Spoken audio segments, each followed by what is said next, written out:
Member-supported Jazz 90.1 proudly welcomes you to America's longest-running computer show, Sound Bytes. Call the show now at 966-JAZZ. That's 966-5299. Toll-free 800-790-0415 or soundbytes.org. Now, alongside Steve Ray and Dave Enright, here's Nick Francesco on member-supported Jazz 90.1. And good afternoon. We want to thank you for tuning in to this edition of Sound Bytes on July 15th. I'm Dave Enright. I'm Steve Ray. And I'm Dennis Worster. And for all you folks, there's been a number of folks asking, where's Nick? Where's Nick? Is he gone? No.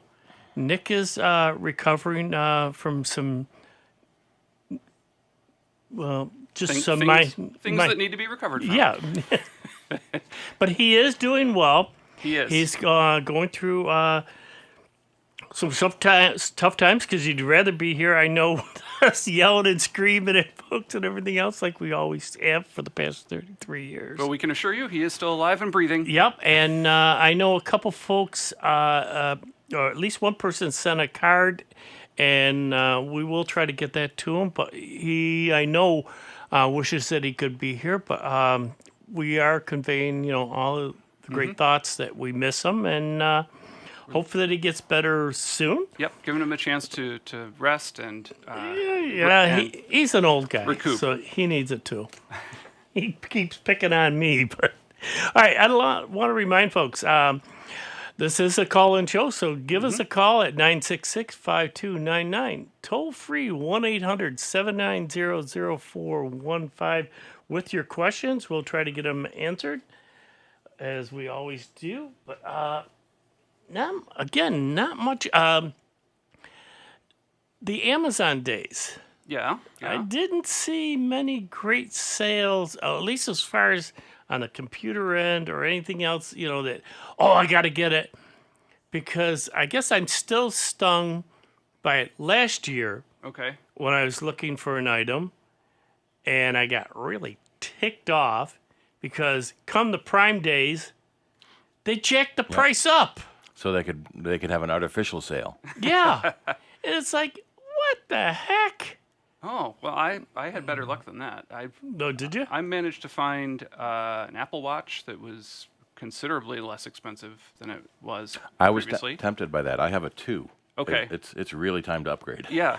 No, I have a none. Yeah. I think they had the 8s, and they were, for the larger size, they were down considerably. It was not a small discount. I think it was double digits %. Yeah. And let's see, what else? I know my parents picked up a doorbell and... Oh, the Ring? Yeah. I saw a 50-inch TV for $199. That's surprising. Yeah. If it lasts, 6 months or so. Yeah. Well, yeah, we were joking about that. That I've for the last 10 years, I've bought a new TV for $500 every 3 or 4 years. And so I started with a 50, then I got a 55. No, I've got a 65. Right. 4K, 120 hertz. All the bells and whistles keep getting thrown in there for that same $500. And now, the 75s are going for that price. Mm-hmm. But when I was a kid, we always joked that my parents got a TV the same year they got me. Okay. And that TV lasted until I went to college. So almost, 18 years that Right. TV lasted. CRT, yeah. Giant CRT, chunk of furniture, yeah. Nowadays, you get 4 or 5 years out of it. Right. Then it dies. You buy an even better one for less money than bought the last one. Yeah, well, and I bought that one from you, too. Yeah. I mean, you go to, like, Walmart. Yeah. I mean, they constantly have sales on TVs. true. I saw an 85-inch for $9.99. But you got to have an extra big room for that. Yeah, I was going to say, what county do you park in to view it? Yeah. Well, that's your house. We see that a lot on the remodeling shows. And I watched the one where they do the giant pools and entertainment centers in the backyard. Okay. And they always used to be the big thing was putting a projector outside so you could watch big movies on the big screen. Yeah. Mm-hmm. Now they just put a 75, 85-inch TV, and that's enough. I guess as long as it has a way to not get rained on, you'd be all set. Yeah, well, they had one that lowered down into down a weatherproof into- box. Or another one would self-contained fold units. up against the ceiling on a underhang. Oh. But yeah, it's it's amazing crazy what they're doing they these do days. now. Yeah. Oh, Yep. seal some of that off, and like you say, in some areas, it's not even a factor. You go to like Arizona or Right. Texas or some of these areas, although I don't know about Texas lately. They've even been getting quite a bit of snow during the winter. So, Yeah. It's true. yeah.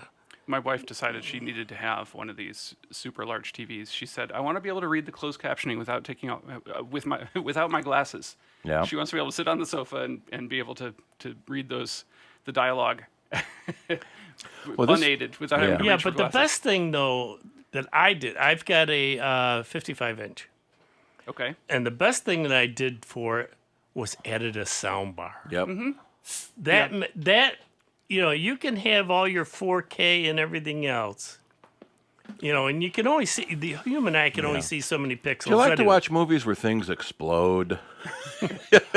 Top Gun? You put Yep. Top Gun on, and you have that sound bar, and you have it whoosh. cranked up Right. with the Yep. bass up. Yep. And if you can get the rear speakers, I got a Yep. set that had wireless rear speakers. Yep.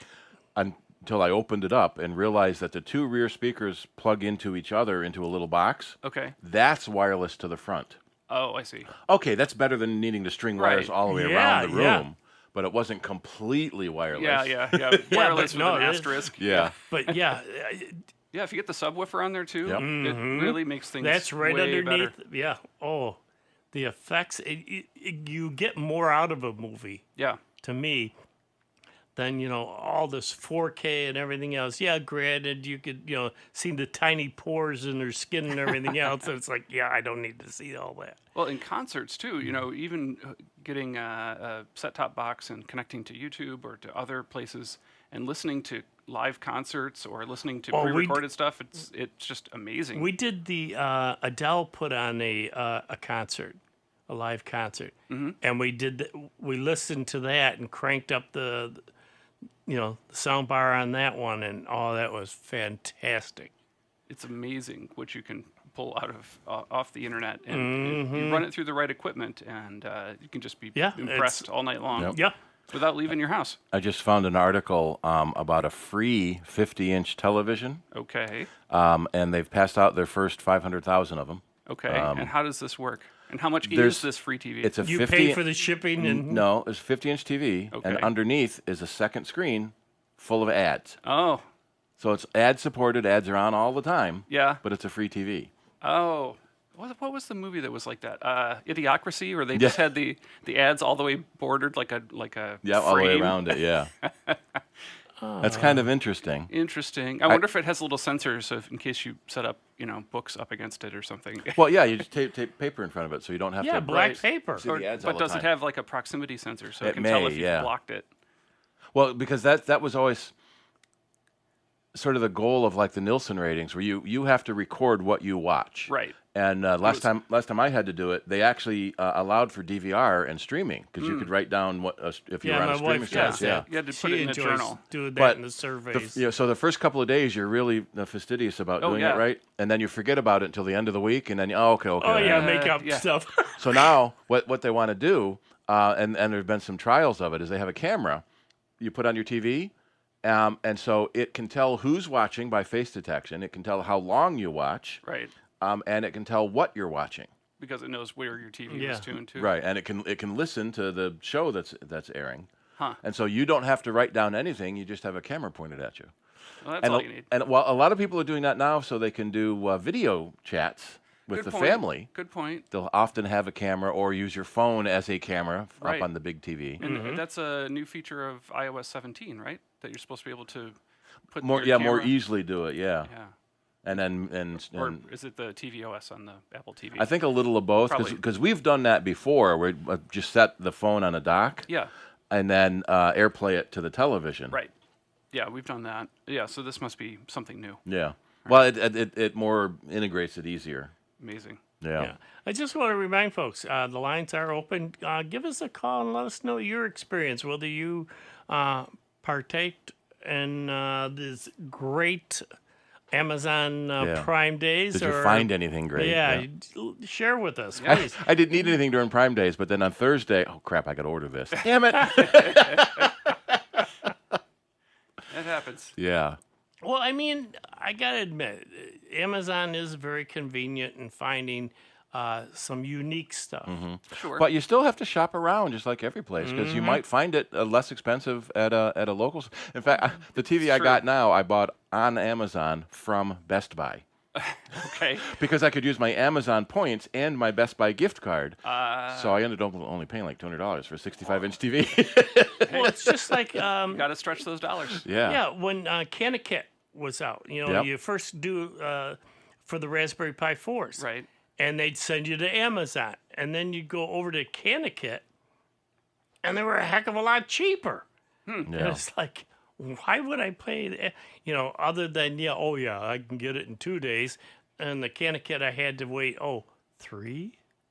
Right. Yeah, I could live with that. No, yeah, I've done that with, I buy auto parts from the local auto parts store, and I can order it from Amazon, and but I could also get it this afternoon if I just drive over to the store, and you can buy it online and just do the pickup, and you can, apply all your discounts, and it makes it super easy. But yeah, no, it's always something to consider, because oftentimes the local stores will either sometimes price match, but also the ability to have it right away is sometimes a lot more valuable than you might think. Yeah, buy it local.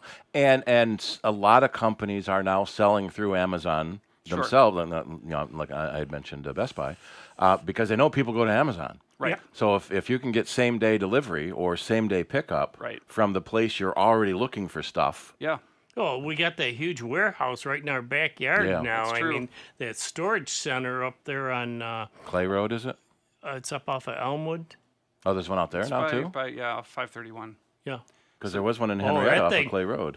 I believe that's still there, but I Yeah. haven't been over there in a No, little while. the new huge one. But there's It's like a got to be super like duper 6 one. stories Near the tall. FedEx at Manitou and Yes, 531? Yes. Yeah. Oh, yeah. You can't miss this building. Matter of fact, I had to drop a client off. He Poor, goes, poor yeah, Elm Grove, Rochester, gone.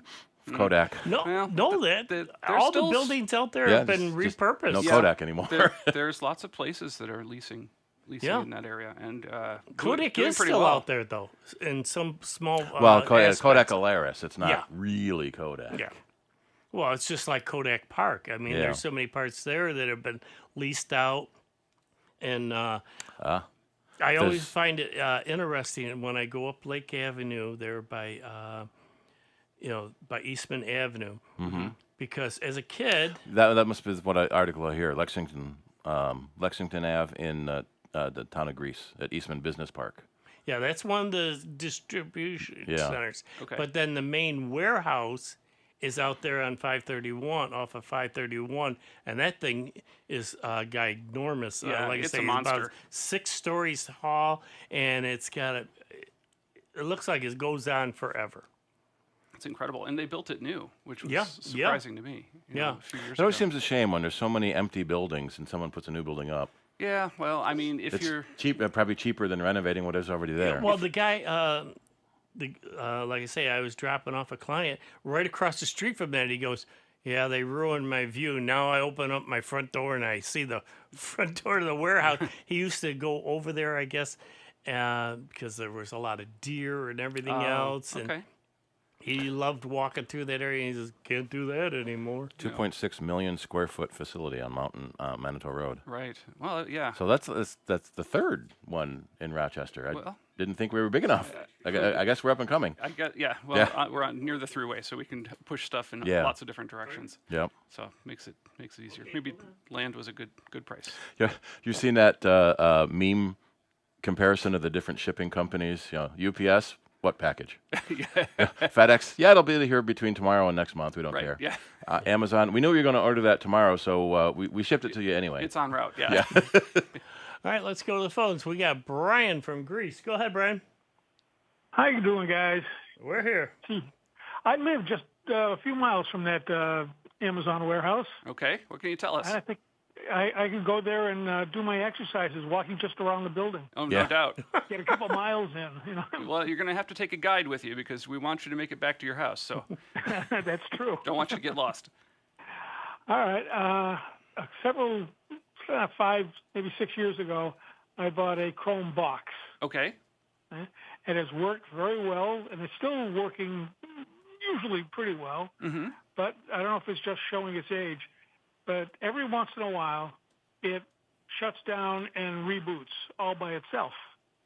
Now, Okay. I used to think it might be a heat sink, Right. but it happens at very odd intervals. So one time it may only be a minute or two, and now I've been online for over an hour and a half, most of it watching sound bites, but it's not stopped at all. I would look at the power supply that you've got plugged into the wall, and perhaps that's aging out, or there might be a capacitor in there. Is that's the drying out. fan? Can you hear the fan moving in it? It seems to come on more often. You might want to try blowing the dust out of it. Yeah, you might want to. Uh, Little compressed air, a little Right. air in a can. Can air here. Not too close because you don't want the Well, moisture getting into it Yeah. from the Boyle's Or, law of yeah, compression of gases. Yes. of course, the box doesn't really have a lot of vents on it. Okay. I'm trying to think of where would I aim it at? Well, is there any way that? Is there a vent where the fan blows out?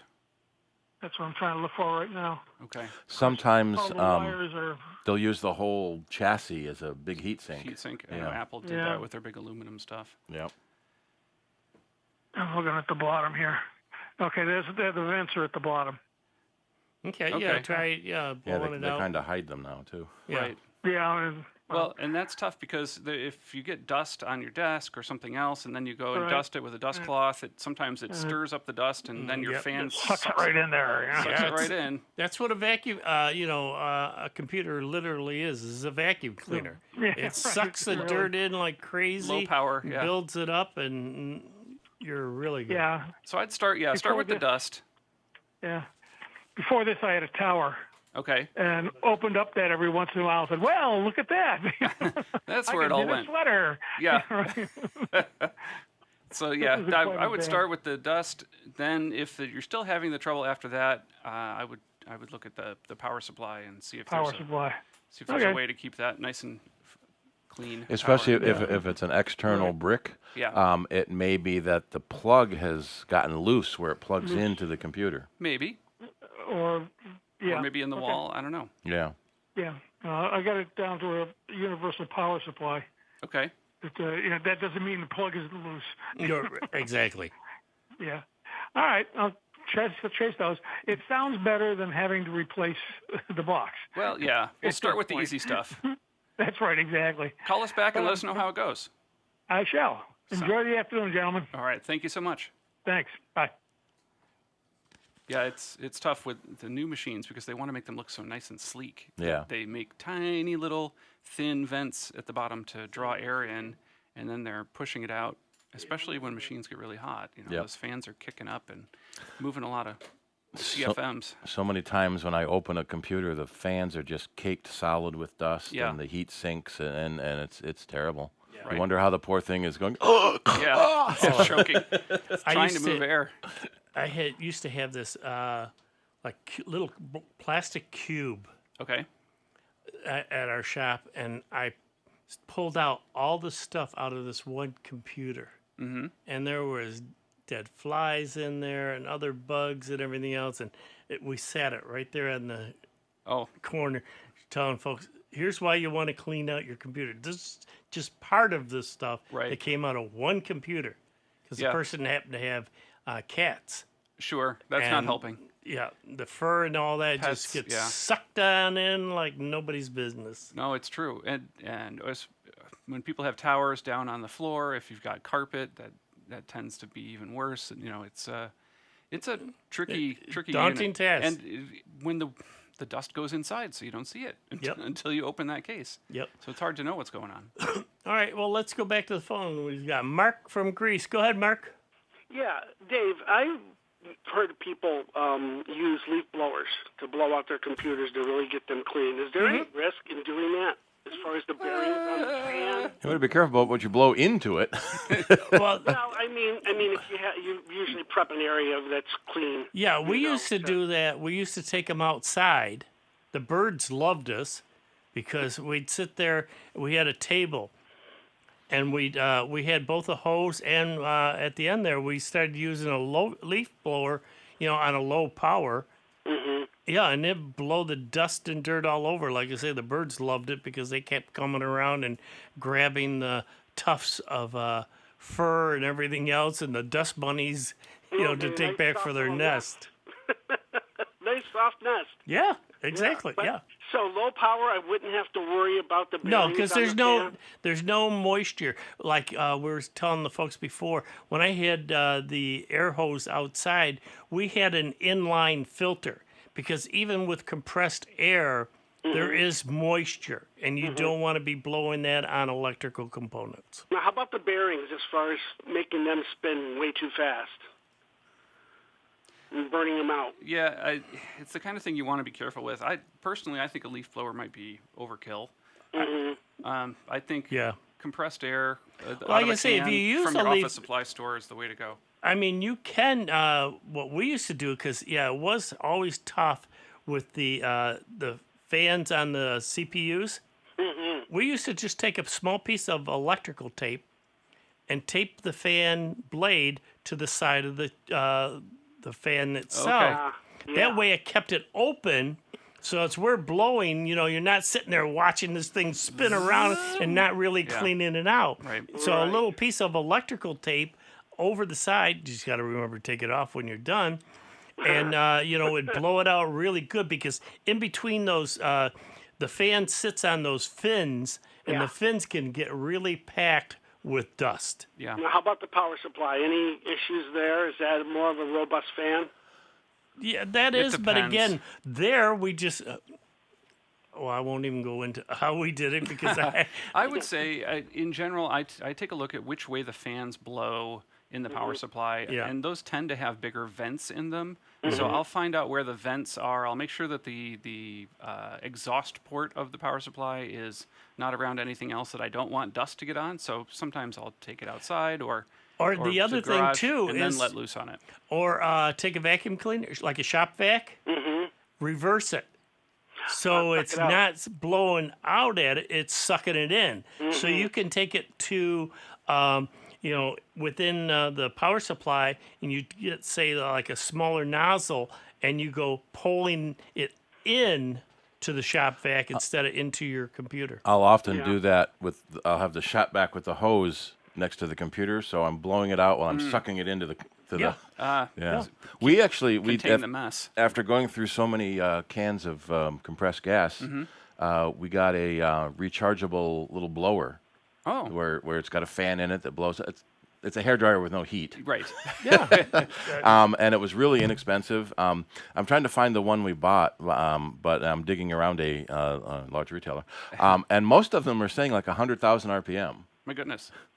But that's probably at the fan. Right. When it comes Yeah. out of the nozzle, it's half not that. that. Yeah. I've also seen the canned air that happens to have a Schrader valve on the bottom, so you can go out and hook up your bike pump to it. And fill it back up Fill it again? back up, and because they're only 24 ounces or 20 ounces worth of air, Juice. you can pump it up pretty fast, and then use it as you need it. And when it gets low, you take it back out and pump it up again.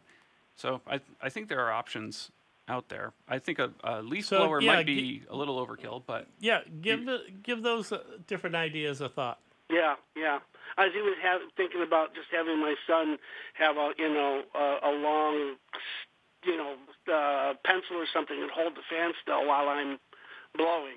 Yep. yeah, Just to keep it from moving. yeah, that'll work. Thanks for the ideas, guys. All right, take care, my friend. Bye-bye. All right, that music tells me we got to take a short break, but hey, don't worry. We will be back very shortly to take more of your questions and hear more of your incidences on the great Amazon Prime Days. So please stay tuned. Get back to us in just a couple of minutes after these great words. Computer talk you can understand. More Sound Bites is next on member-supported Jazz 90.1. NBC News Radio, I'm Brad Siegel. Israeli Prime Minister Benjamin Netanyahu said to be in good condition after being rushed to a hospital today. His office says he's being treated at Sheba Hospital near Tel Aviv, but did not provide any other details. An Israeli news outlet is reporting that the Prime Minister had fainted, but he was fully conscious at the hospital. The outlet cited an unnamed official close to Netanyahu, but that report that he fainted has not been confirmed. Millions bracing for another day of punishing heat in the Southwest. In Phoenix, folks can look forward to a 117-degree day. Residents in Las Vegas being told they should stay indoors between the hours of 9 and 6 to avoid the intense heat that could see the mercury hit 116. Death Valley, California can expect to hit a blazing 126. Police in Fargo, North Dakota have a news conference scheduled for later today. They'll talk more about 3 police officers being shot Friday afternoon. One of the 3 was killed. The other 2 are in critical condition. Brad Siegel, NBC News Radio. A rose by any other name would smell as sweet, even to dinosaurs? This is Sandra Tinglow with the Lowdown on Science. Flowers from 100 million years ago had different standards of beauty. Scientists believe they looked different from today's flowers, lacking the colorful petals bees love. But if the flashiness is crucial for attracting pollinators, how did these 4 flowers procreate? Oregon State entomologist George Poinar Jr. teamed up with his son Greg, a fragrance collector. Father and son analyzed fossilized tissues of flowers from the Cretaceous period. Findings from the Poinar team suggest that ancient flora relied on their smell for pollination. Flowers would attract Cretaceous creatures of all types, from insects to dinosaurs, using their floral scents. Pollen from one bloom would hitch a ride on a passing animal, traveling with it to land on the next flower. Today's bouquets likely produce similar scents, even after millions of years. That perfume you spritz on yourself could be like catnip to a dinosaur. So if you're vacationing in Jurassic Park this summer, leave the perfume at home. It just makes sense. The Lowdown on Science is produced by LDOS Media Lab in partnership with the University of California Irvine Science Communication and 89.3 KPCC, and made possible with the generous support of the Fuse Family Foundation. Jazz 90.1 and the Greece Central School District have again come together to help students in need as they head back to the classroom in September. This year, it's about health and wellness, and we're working to supply as many students as possible with reusable water bottles for the new school year. Reusable bottles that are new in the package and not open can be dropped off to our studios between the hours of 9 a.m. and 5 p.m. Monday through Friday, or you can order them right off our Amazon wish list on our website. Please do what you can to help our young scholars as they head back to school in the fall. There are so many reasons to support Jazz 90.1, but there's a benefit of membership that you won't want to miss out on. The Jazz 90.1 member card, which offers 2-for-1 dining discounts and other savings opportunities across our area. The savings add up with the Jazz 90.1 member card, so get yours today by making a contribution of $90.10 or more. Call 966-JAZZ, that's 966-5299, and start saving with your member card today. Possibilities are all around us. We see potential in unexpected places. And when we share our knowledge, vision, and connections, we turn great ideas into action. Together, we can make real change happen. We're Rotary. We are people of action. Get involved today at rotary.org/action. What if the music stopped? If the familiar voices were silenced? If there were no breaking news updates? What if your companion and connection to your community came with a monthly fee? Don't worry, we're free local radio with you wherever you go, celebrating 100 years and looking forward to the next 100. We are broadcasters. Text radio to 52886 and let Congress know you depend on your local TV and radio stations. This message furnished by the National Association of Broadcasters. And now, a check of your Jazz 90.1 weather forecast. A somewhat unsettled story for Rochester, Western New York, and the Finger Lakes. As we head through this Saturday, look for some sunshine, and then we'll start to see some cloud cover increasing as the day wears on, with scattered showers and thundery downpours developing. The high temperature in the middle and upper 80s, with the breeze coming in out of the southeast. Tonight brings scattered showers and thundery downpours. The low temperature in the upper 60s. clouds and showers early Sunday will be followed by some partial sunshine. High temperatures in the mid-80s. I'm meteorologist Josh Nichols for Jazz 90.1. And currently, right now, it's overcast skies, 81 degrees out at the airport, and 84 here at member-supported Jazz 90.1. Everybody get up. This is Derek Lucas. Join me tomorrow morning at 6 a.m. for my part of Big Band Friday, right here at member-supported Jazz 90.1 and jazz901.org.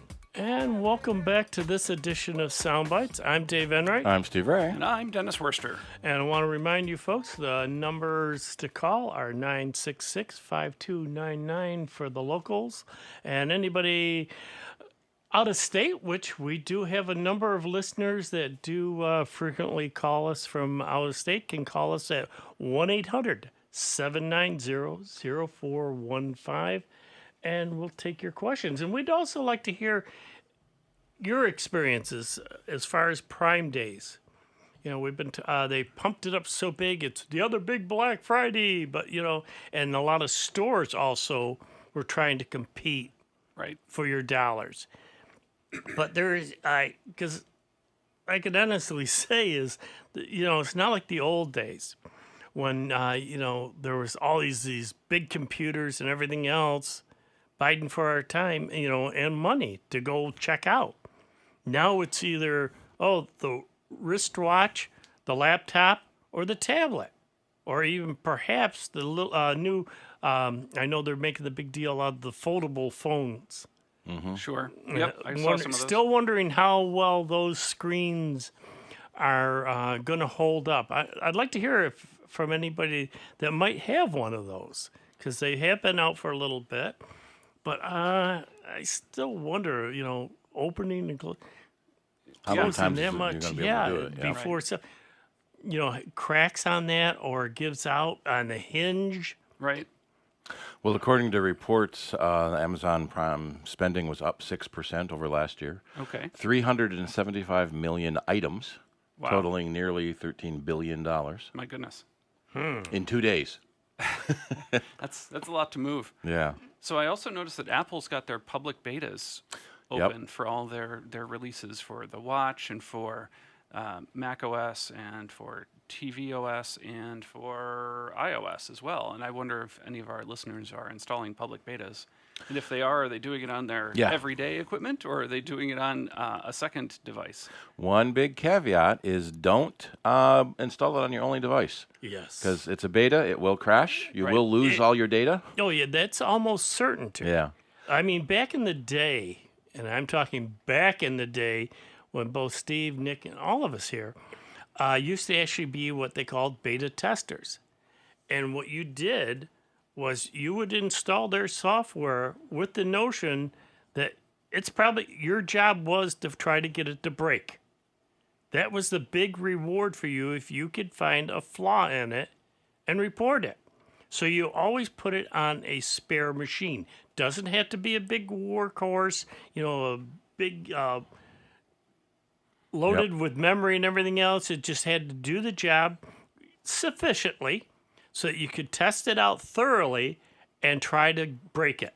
That was your whole goal as a beta tester, was to break the software. Right. You were helping out the developer by finding the flaws first. Now Microsoft just calls it Windows 11 and sends it to everybody. One of the other things that's kind of interesting is Apple has removed the fee for joining the developer program. Right, yeah. It used to be only $99 to be an official Apple developer and then get access to all the developer code and tools and whatnot. $99 a year. $99 a year, which is nothing. What Microsoft developer status is thousands and thousands. Yeah. But they removed that $99 a year, so anyone can now become a developer. And one of the things Apple highlighted at the recent developer conference is how many kids are getting into, especially Swift, which is their very easy-to-use programming environment. And the kids are writing some really amazing programs and selling in the App Store and starting to make money for their college funds. Right. Did you see, it's coming out, there's a movie coming out about a kid that played racing games, a race car. Mm-hmm. And evidently it was all simulator stuff Right. and all that. And he went then professionally to drive. And this movie is all based, and it's a true story on this kid that wound up being a king of, race car in the video world. Right. To racing in the real world. This isn't the Gran Turismo with Orlando Bloom and David Harbour, is it? It might be. That was a real thing that they did a few years ago. Yeah. Where So the Gran Turismo movie is coming out soon. I'm trying to read if it was... Right. Gran Turismo is a driving simulator video game that was released from Polyphony Digital, and people play that on the PlayStation platform. 80 million units sold. Yeah. No, it's been around a long time. It's one of the best in terms of physics. So directed by Neil Blomkamp.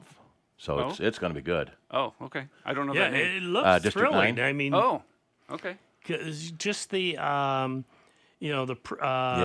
premiere. Well, that's premiere for the it. plot of The Last Starfighter. Yeah, the kid that's plays right. the kid plays the video game, and one day an alien shows up and says, "You've been recruited." 40 years ago, yeah. Yeah, 40 years. It's the first movie with the other little digital... kid quick runs over to the up on the milk crate. Well, and during play the game. during the lockdowns, a lot of the real NASCAR racing drivers got into online racing leagues. Yeah.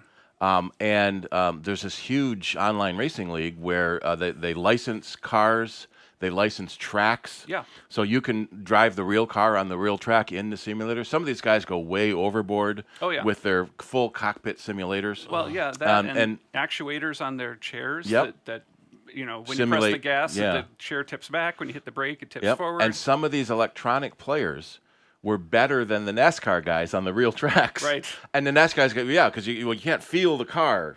Right. Yeah. But it is different. nice to hit the space bar to respawn after a crash.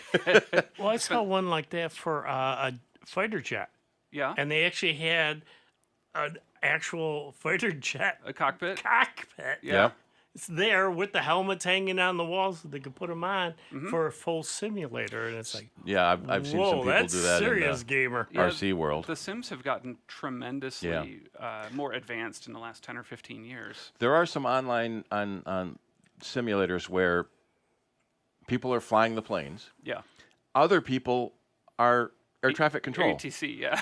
So they run the simulator as real ATC doing the calls for the simulated airplanes. Right. Yeah. No, you're clear to land on runway 29. Yeah.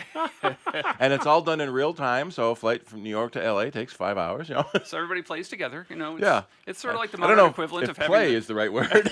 Yeah, really. It's like having the train set in your basement. 50 years ago. It's the same idea. Yep. But train spotting has been big for years. And I read a story about someone who was yelling at someone who was taking a picture of the trains. What are you doing? Do you work for the company? No, I like trains. I like trains. We like taking pictures. Why don't you do that at home? Because trains don't drive through my house. Yeah, the trains. I have to come where the trains are. Yeah. Well, they still have that big train museum over there in Rush. Edgerton. Yes. Oh, yeah. I was just talking with the president yesterday of the Edgerton Model Railroad Club at the Edgerton Park Rec Center. Yep. Okay. And the Rochester Railroad Club is in the Unitarian Church on Clinton and Chestnut, is it? Could be. Right next to Xerox. No, next to where Xerox used to be. Back in the 50s, yeah, my mother took me there to see the trains. Yep. And then that evening, we wound up going upstairs because just upstairs is this big ballroom. Okay. And they used to have roller skating there. And my mother loved to roller skate, and she taught me how to roller skate. And we would go on Tuesday evenings. We'd first go see the trains. So I wanted to see the trains and that. And then we'd go up and then roller skate for a couple hours. It's like a double feature. Yeah. Yeah, the Edgerton one is HO scale. O scale. Okay. And the Rochester club on Clinton is HO scale. All right. But they have some amazing layouts. I bet. Oh, yeah, down there. That was always fascinating. They have both of them have, last Saturday of the month is Edgerton's open house. Yep. And the Rochester one has a big open house a couple times a year. I went to the one I wonder if last year. that room upstairs is still even around because, like I say, Could be. used to be. It was a big, huge ballroom. I remember a big, tall ceiling. Well, Dave, you were a lot smaller back then, weren't you? Yeah. But these wooden floors, and they were so shiny in there. And Oh yeah. Look at this that. company would show up, and you that could to- rent the skates for 25 cents. Okay. And skate for. We were there for about 2 hours, 3 hours. Sure. Yeah. No, it's Good old days. And There's always something to go see. Like over 50 years ago. Hey, but that's all right. You still have the memories. Oh yeah, yeah. No, that was a lot of fun. I still wouldn't mind, if I could find places like that to do roller skating. I used to enjoy it so much. There are still a few. Isn't there one up here on Lada and Long Pond? I think there's still one up here in Greece. Yeah, Well, we used to is go to that when we lived up here. Yeah, Yeah. and they've got a laser tag too. Yes, that's right. Yeah. Oh. Yeah, no, it's still around. I went there with my family. A child's friend had a birthday party there, so we went and checked it out. It was fun. It's still around. Huh. Gonna have to look into Yeah, that. look. Yeah, gonna have to look that up. Mm-hmm. Well, we know what you'll be later tonight. No, we're going to movies. Okay. What are you going to see? We're going to see the new Barbie movie? It's got to be the Barbie movie. No. Oppenheimer. No, that's next week. Barbenheimer. Wait. Is it? That's not out yet. That I don't think. I we're read going something that to see Oppenheimer and Barbie opened the same Mission day. Impossible. Mission Impossible. Go see that. Okay. Yeah, we're going to see it. Oppenheimer. They say go to IMAX. IMAX. The IMAX print. I saw a picture of this. Okay. Is 11 miles long. Wow. And weighs 600 pounds. My goodness. And it's pushing the capacity of the IMAX mechanism to hold that much film. Yeah, they said it's if you want to get the full effect of Oppenheimer, go to an IMAX. So yeah, we're gonna save that and definitely go to Tinseltown. Okay. For the but no, we're going just to see the Mission Impossible. Mission Impossible. Last week we went. And this is, again, computer related. Okay. We went and saw Indiana Jones. How is that computer related? All the computer effects. AI. Okay. And they had a much younger Indiana Jones going through all the features of the opening part of the opening part of the movie for a good 5 minutes or so. I see. Yeah, and it's like, wait a minute, something ain't right here. Well, and that actually ties in because that's AFTRA and SAG went on strike. Mm-hmm. So we had the writer's strike, and now the actors are on strike. Yep. So pretty much every production has shut down. And one of their big sticking points is AI-generated characters. Yep. Right. Yeah, they want to hire an extra for a day and scan them. At pay extra rates, $100 for an extra. For a day, the whole day. And they and then after that, they don't need the extra because they've got the scan and they can animate. And the other thing that they're fighting for, and it's because again, it's not pay, but the streaming. The big corporations are making money off of streaming, and the actors aren't getting any of the other. In the original contracts that were negotiated, they said this is the first strike since 1980. Yeah. No one knew anything about streaming, so it was never in any contracts. Now we're trying to add it to the contracts, and the studios are saying no. Because so many theaters have closed down. Yep. I mean, there was one right there at Culver and Ridge, and that's closed now. That's been closed. We have to go to over to AMC. Yeah, the Henrietta Regal just closed. Yeah, it was like they were closing, but then they didn't, and then they did. Yeah.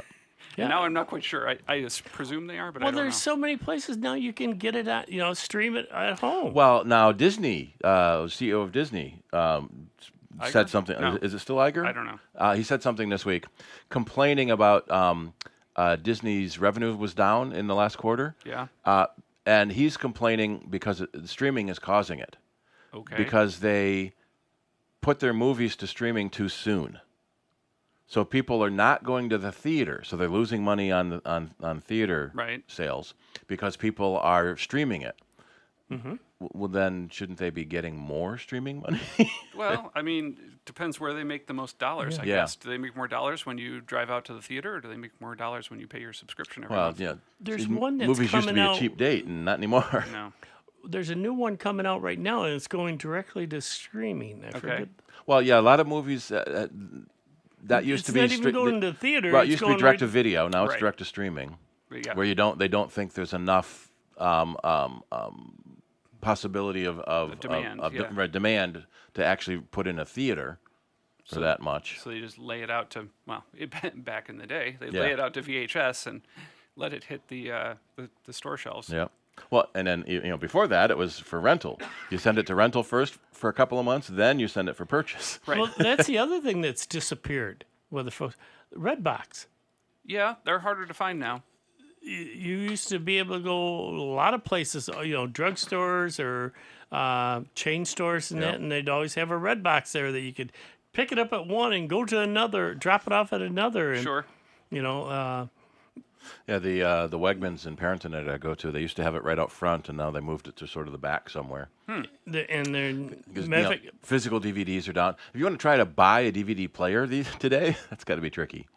It's simultaneously tricky, but it's also amazing because you can Yeah. get for $40, you can get a Blu-ray. I was looking for a 4K Blu-ray player, and they're still like $250. Are they? Okay. So we stream 4K. Yeah. Yeah. Although that's annoying too, because a lot of the streaming services, it's a higher price for the 4K version of versus course. the HD version. Well, yeah. I mean, I can kind of understand that, They're but they've trying. already got it in 4K. Yeah. It's like, So they down compress it to send you the lower quality picture. and do you really, for most folks, you would notice it. Well, the HDR and the high dynamic range, so the difference between the blacks and the whites, especially in a dark scene, Yeah. if they don't do the HDR right, you can't see the actors because the scene is too dark. So they need the dark background, but enough light in the foreground. But then the frequency, the high refresh. When I got the 120 hertz TV rather than the standard 60 hertz, that looked amazingly better. Right. But now I with my 4K, I've done some switching back and forth because my Apple TV is only HD. Okay. So I bring up the same HD thing on like YouTube, and then switch over to the 4K thing on the same YouTube. Yeah. And I can see the difference. It's I remember I was watching NCIS with my wife, and the TV was so good to the point where you could see kind of the flaws and all the backdrop. I've read that they have to make the props better, the costumes better, the makeup better. Oh yeah, everything. and The then clarity of it. It's You so can much see how the crisper. the brick wall was just wallpaper. Yeah, You know, you watch a movie in IMAX and you can see the buttons that you're not supposed to see here. Oh yeah. Yeah. Oh, what was I watching? It was an old movie, not Ender's Game, Logan's Run. I was watching, and they have a situation where there's a robot that's like polished chrome or mirror or something else, and as it goes across the scene, you can see the reflection of the camera guy at the camera and the director in the folding chair, and it was like wow, they didn't even try. Well, that was the problem in the early Battlestar Galacticas with the Cylons. The actors couldn't see out of the suits, so they fell over all the time. And the reflection was so bad that they had to edit all the camera and people out of it so bad. Yeah. So we figured that's why they went to different types of Cylons in the remake. And I went to, and I remember I watched that Logan's Run movie, and I looked at the date and I said, okay, 76. All right, so that movie's about as old as I am. Based on a 1967 book. Right, and then I realized, no, wait a minute, didn't Star Wars come out like 1 year later? And the effects and the orchestration and everything else is just completely a different world, completely different budget must have been. There is I'm see if I can find it. There's an amazing documentary on Disney Plus about Lucasfilm. Okay. And the things they basically invented. We hear about motion tracking and motion capture, right? But even smaller details than that Lucas was just so fixated on getting this perfect. Yeah. That it's just amazing the technology he invented over those 3 or 4 years to get Star Wars out. All right, let's go back to the phones. We got David from Leroy. Go ahead, David. Hey, guys. Wonderful to talk to you again. Sure. Regarding all of this talk on video and such, I'm 62. Maybe I'm old school, but cell phones kind of ruined it for me to go to the theater because people don't agree on how they should be used in the theater. Yeah. I hear you there. You know, one cell phone in the middle of the dark kind of looks like a bright light bulb. So, That's true. Or Yeah, their conversation with their friend is more important than listening to the movie. So no, I attention. see a lot of ads before movies where they claim it looks like it's a movie trailer, and then a phone rings in the trailer. No, turn that off. And so they make it part of the movie now is to turn off your phones. well, that I don't know if that works. I haven't been in a while. They talk at them now. Yeah. All Thanks. singing, That's all really gonna dancing. bring me back. Yeah. Well, there's nothing quite like sitting in the dark, eating your popcorn or whatever, and just watching it on a big screen, losing yourself in the air conditioning and stuff. Yep. That's true. But the cell phone kind of ruined it for me. So No, I hear you. Yeah. I'm pretty active in the 3D photography community, and now I'm trying my hand at 3D movies, which AI and other processes seem to be making it easier to convert some movies that way. And so I have successfully figured out how to rip the Blu-rays that I own and then convert them for use on my cell phone with a simple pair of goggles and earplugs to watch movies. Cool. I mean, it kind of looks very solo, when you're sitting there with your goggles on in the lounge chair, but nevertheless, it's very immersive. So Yeah, as long as you're enjoying it, that's the bottom line. That's one of the things that Apple showed in their Vision Pro demo was watching an immersive movie because it can wrap around you. Yeah. But being able to have a watch party where if you turn to the side and you see your friends, you're all watching the same movie at the same time. A lot of the streaming services have watch party features now where everyone in their own home can start watching a movie at the same time, so you can comment on it. And don't comment into theater because you're in your own house. It's okay. But yeah, having that people around you experience. But my thing with being at home is you can hit pause to go to the bathroom. Right. Yes. Actually, I read about a website or an app you can get that will track movies and tell you the best time to go to the bathroom so you don't miss anything. I'll look that one up. Well, I guess I would have to invite people over to the house then, because I haven't gotten to that point yet. So Yeah, no, matter of fact, I went to the movies last week, and I'm going again today. And I got to say, for the most part, people, I think, are getting a little more considerate. Mm-hmm. That Well, they're that's not good to doing... hear. Yeah, they're doing... because of the price of movies and everything else, I don't know.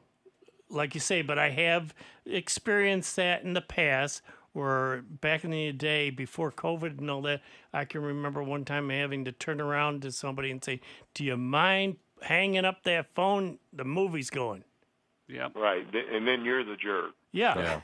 Yeah, for saying something. Well, maybe there's something to people getting used to the technology, because I was a teacher back in the 90s when people used pagers. Sure. And back then, if a pager went off, I mean, it was like, whoa, this is highly unusual. Yeah. And people went out of the room to to make a call.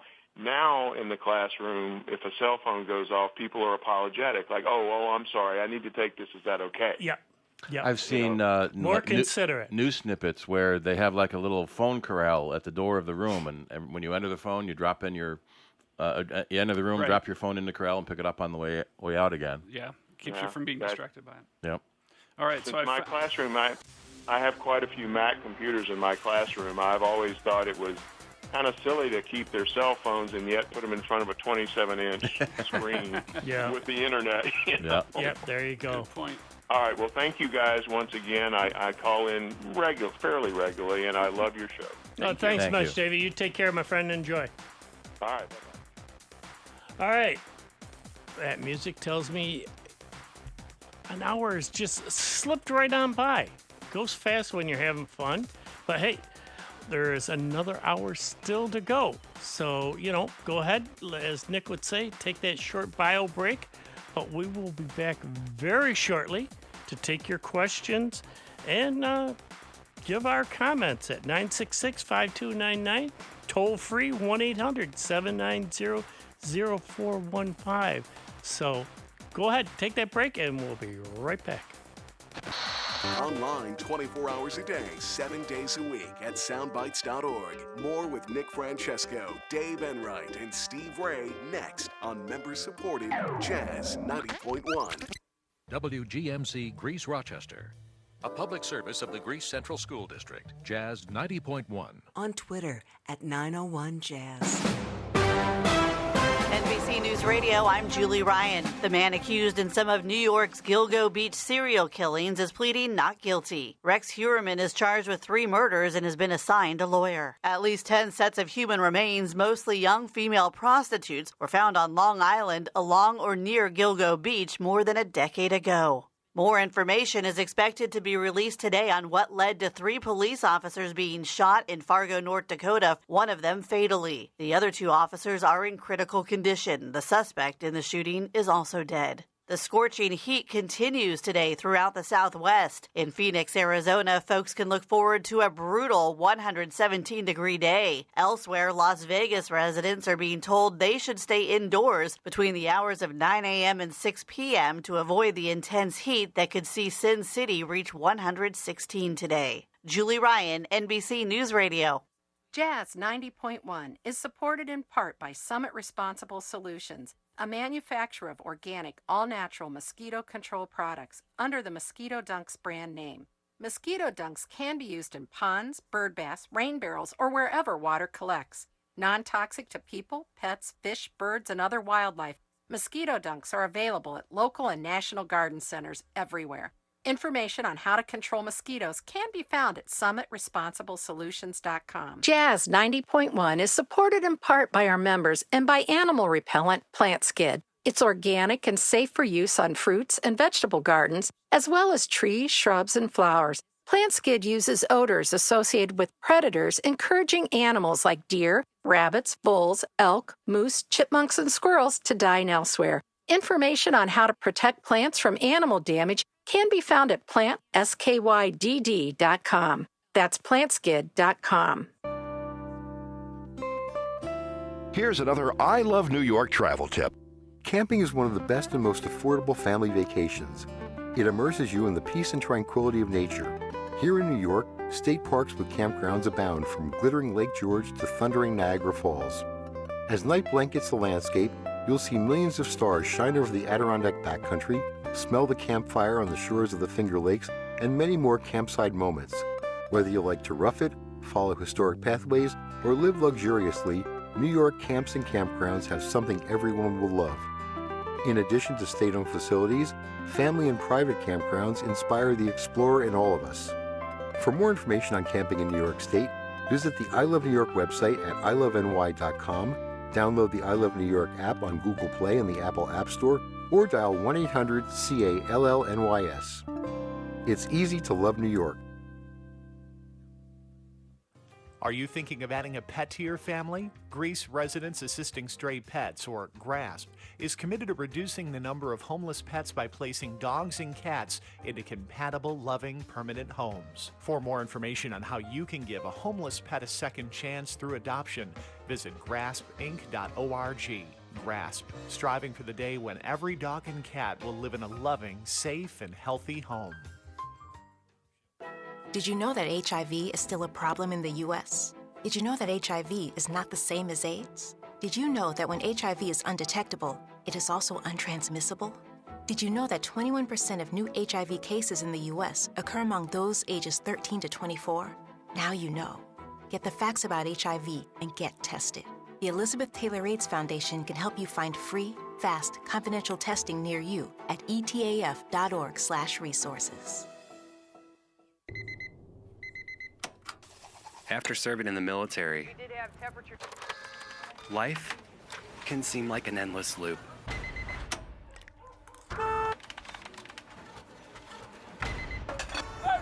But the cycle can be broken.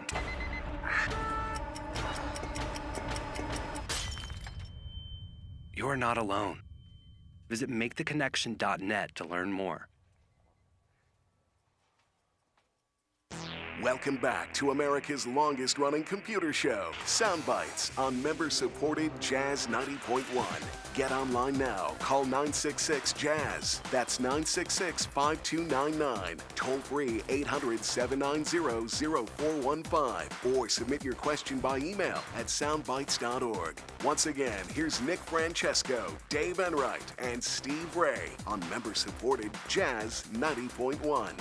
And as promised, we are back to this edition of Soundbites. I'm Dave Enright. I'm Steve Ray. And I'm Dennis Worster. And again, for all you folks that maybe didn't catch it the first hour, Nick is still not with us, but he is recouping. Yep. And hopefully we'll be back with us soon. And I know a lot of folks out there have been sending their well wishes and that. And I'm sure he's feeling the vibes from you folks because we all miss him. But hopefully he'll take the time that he needs to get back up to his old scruffy self and be back in here and yelling and screaming and having a great time. Yeah, as we have for the past 33 years. So he might not be here yet, but he's definitely not gone. And let's get back to what we were on. Talking about movies and AI. Yep. Yeah, it's becoming a bigger threat to folks, especially the actors and everything else, the way they can, like they say. Nick talked about it about a month ago, how you could, even students can sit there, be given a topic and tell AI, all right, do a paper, a 6-page paper on this particular topic for me. And it'll do pretty darn good, at creating something. Yeah, I mean, it does. It gets you, I'll say, about 80% of the way there. For a lot of kids, that's quite a bit. Right. So the trick is you have to know what the weaknesses in the tool are. And when you know how ChatGPT works, it's a lot easier to notice the weaknesses in it. How confidently wrong it can be. So the issue is it learned by essentially in the same way that, when you're a kid, you said, I'm going to read all the encyclopedias. So it essentially read all the information it could find, and it essentially has created a autocomplete, where it takes ideas and links them together. And it does an okay job at this. But if you are asking it about a topic that you are knowledgeable about, you can quickly see that, yes, it does list off these few things that are factual, and then it kind of makes a tenuous argument at connecting it to this other thing that's not really there. And then, but once you see that about something you know about, you start saying, well, does it only get it this right for everything else that I'm asking it? So I would say, yeah, I mean, it gets you close. I think the interesting part is if you ask it to present the information in a certain form. So I like to watch the show Last Week Tonight with John Oliver. It's that comedy show that's on HBO, and they cover the previous week's news and do it in a humorous way. So I asked it to write me a script in the style of Last Week Tonight, and then I had to pick a topic. And I said, all right, tell me about the American penny. Just tell me what's going on. And it proceeded in front of my eyes to write a full script of a session, and it did it precisely in the cadence and in the word choice and in the style that he would have used. As I was reading it, I could hear it in his voice. I mean, it was quite obvious this was done well. But I think much like Alta Vista or all the search engines that we had in the 90s, they were power tools, but you had to know how to use them. Otherwise, you weren't going to get the results you expected. And then the concept comes up, should John Oliver be paid for what you had ChatGPT do, because it read all of his other stuff before, right, and generated something royalties, as him. Yeah, royalties. That's been a big problem in the Midjourney and artistic works. Right. It looked at every piece of art ever. So you can say, paint sunflowers in the style of Monet, and you'll swear Monet painted it because so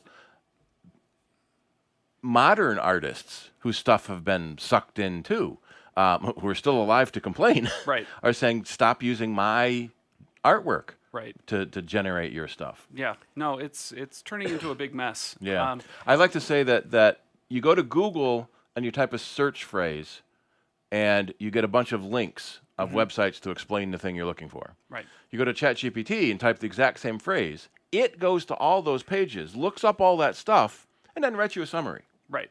So the challenge is right now we have primarily first generation content developed by people.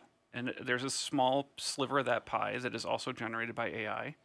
But people who are looking to make things, sites where they can put ads on, are throwing topics to ChatGPT or to other tools like it. 100% AI generated websites. Right. And it's a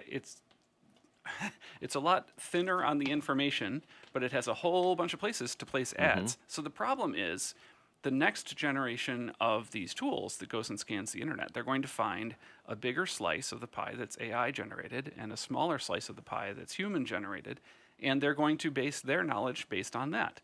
And what I'm worried is that the whole content on the internet is going to get slightly dumber and slightly dumber and slightly dumber because it's building on itself, and it only really knows how to dilute what it's finding. So then we end up with idiocracy. Yeah. You know what the And most faster. amazing part is, though? Is just what, 40 years ago? they came out with that big, huge box and said, yeah, don't worry, it won't catch on. Yeah. The ones that are the size of the entire room. Yeah. And needed their own air conditioning. Yeah, and it's just a passing fad, folks. There's a great book that I can never remember the title of. Stephen Levy's Hackers. Oh, yeah. Oh, yes. I have that one. I got Waz to sign my copy. Ooh. You're special. Yeah, I had Waz sign my Apple too. Oh, that's also very cool. Yeah. So in the very early days of computational machines, that's what IBM was, is a computational machine. There were goals with was it Remington Rand and Sperry Univac, all these early computers that Tom Watson Sr. at IBM was approached to make a computer. Nobody needs computers. Right. The world won't need the world will only need 2 or 3 computers. Yep. The Census Bureau may want one because they got to count 100 million U.S. citizens. The military may want a couple because they're calculating ballistics. In fact, before World War II, that's what a computer was, is someone who computed. Yes. You need to know how far that shell's going to fly. Right. And so they never got into computers until all these other companies did. And then they started selling IBM's card reader and IBM's disk storage thing. And then finally IBM made a computer. And they had the sales force by then to dominate the industry. And then 30, 40 years later, Tom Watson Jr. says, let's make a PC. And no one's going to ever need PCs. In their house? In their house? No, Yeah. they have big IBM mainframes in their Passing fad. in their basement. And so it was Apple and Tandy and Commodore who made PCs.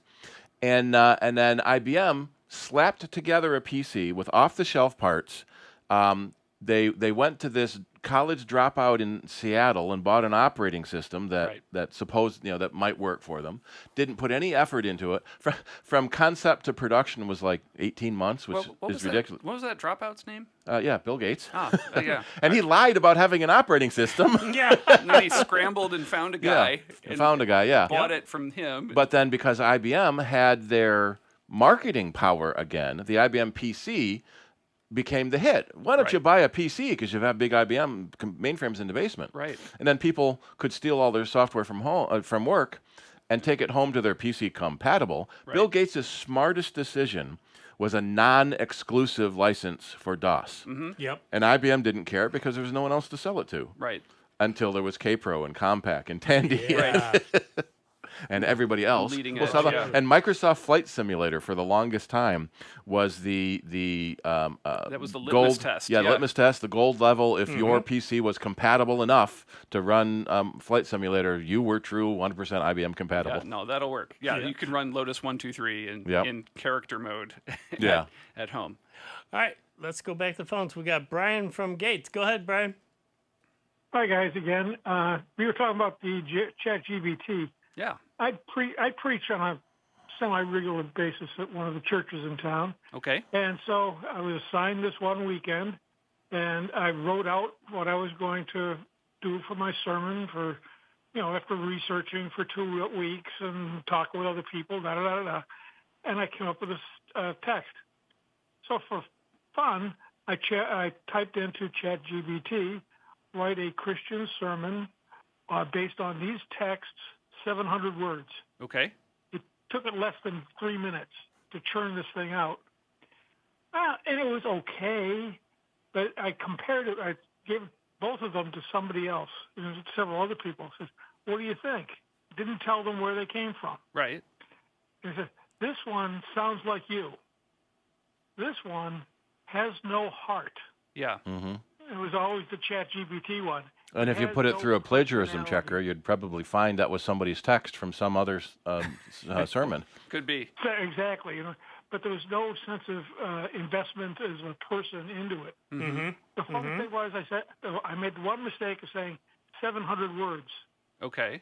I looked at the text, and right in the middle of the last sentence, it just simply stopped. Yeah. It got to 700 words and stopped. In the middle of the sentence. In the middle of the sentence. Oh, my goodness. I had to make up a word to put in there. That's incredible. The other thing is, with all this talk of the evolution and the improvement and the generation of new computers and bigger and more powerful, and now we got AI. Does anybody else remember Asimov's story from the 60s, The Last Question? Yep.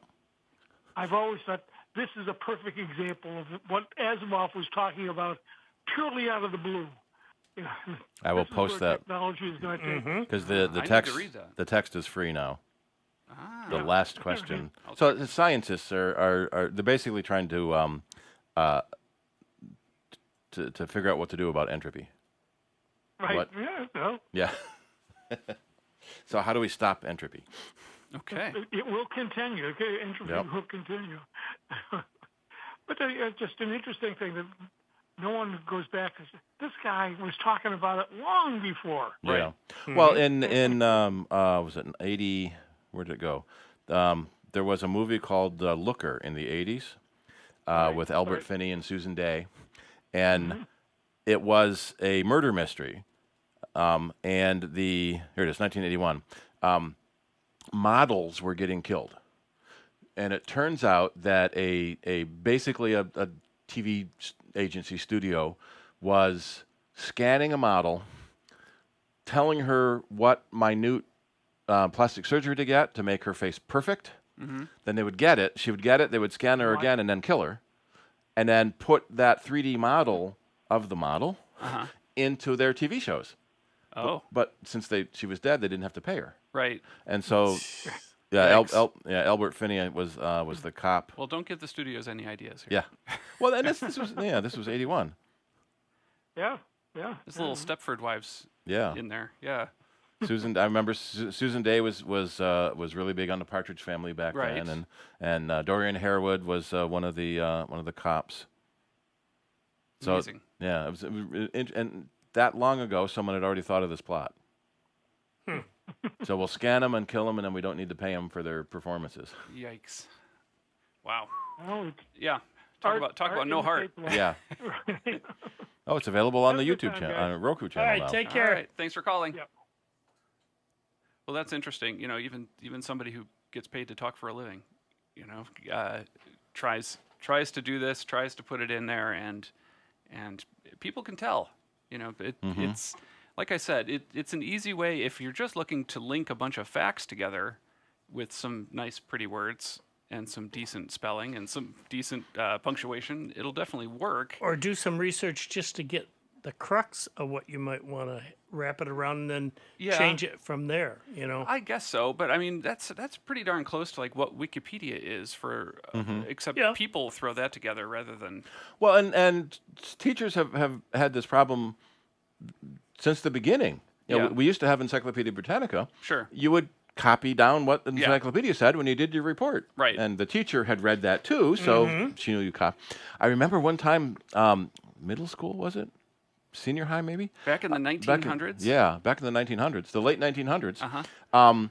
Someone went to the library and literally cut articles out of the encyclopedia Okay. pasted it to a piece of paper, and turned it in as their yeah. Seriously? Somewhere between lazy and genius. Holy Yeah. shit. Must not have liked the teacher much. or didn't know any better. Yeah, really? Somewhere I mean, between the there. teacher seeing that had to be where the There's a heck whole. did you yeah. get that? There's a whole bunch of different educational crimes going on there. Yep. No lie. Dang. I can only imagine what it cost to replace those encyclopedias.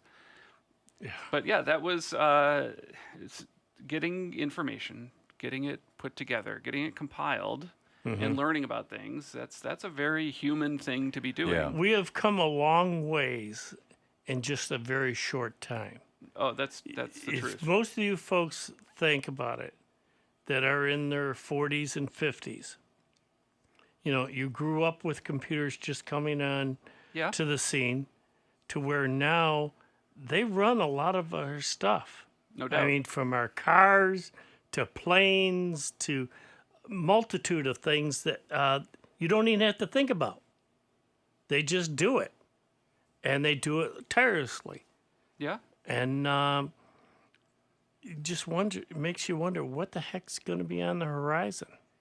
Hard to say. Yeah, I Hard to mean, say. I know I won't see it in my lifetime. All the potential stuff. But How fast things have progressed already. We were just talking about this the other day in the office, that one of the Wright brothers survived to see Neil Armstrong land on the moon.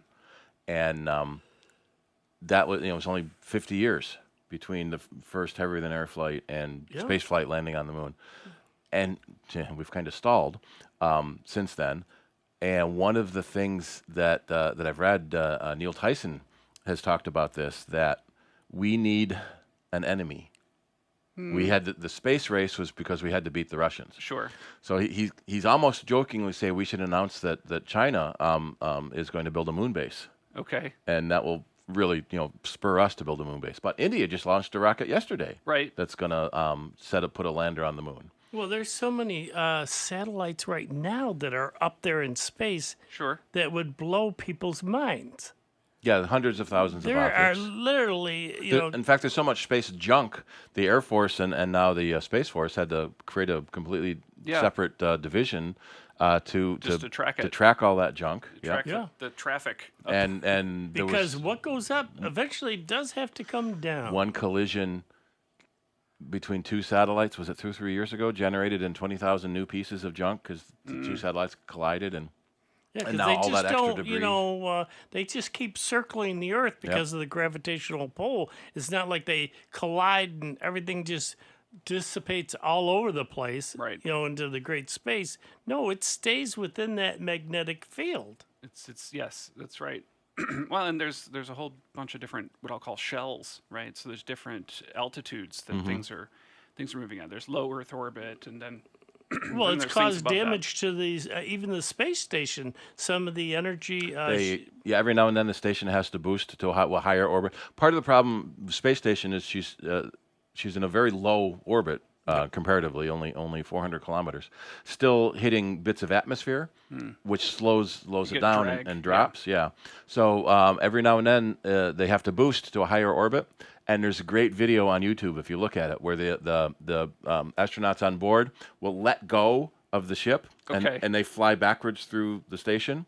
But no, they're staying put. The station is flying forwards through them. It's really cool. Amazing. But they have to boost themselves up to a slightly higher orbit. So do they just get because new fuel drop-offs every so often Yeah. for this? Yep. Part of their resupply is more fuel.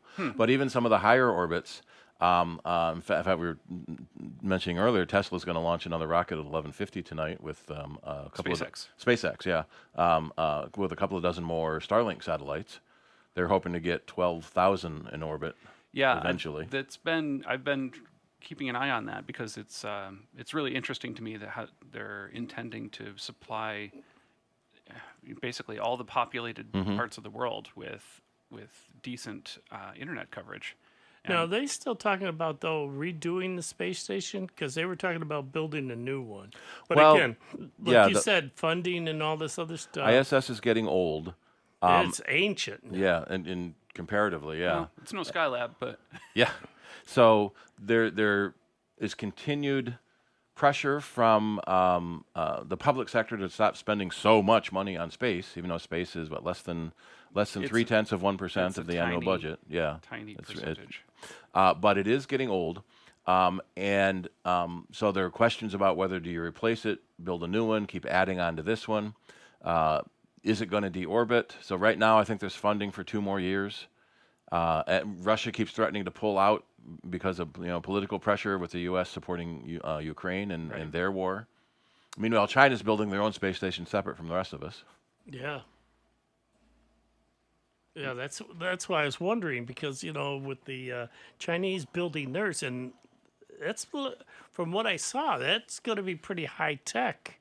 The stuff that they're putting into theirs from early reports, and that's why NASA was saying that I read. They were thinking about just scrapping it, because so many things. It's like every time they send people up there, it's like a mission to first do a lot of repairs, because so many things are old technology. Yeah. The first launch was 24 years ago. And constantly repairing it.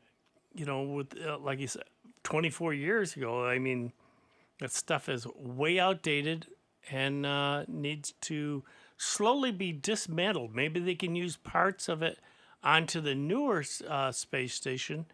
There was concern about that Russia would close off their sections and break away to become a completely separate station. So far, the scientists are all cooperating like scientists always do. Yeah, it's the they're politicians, the that are intelligent fighting. people. Yeah, not the people that don't think.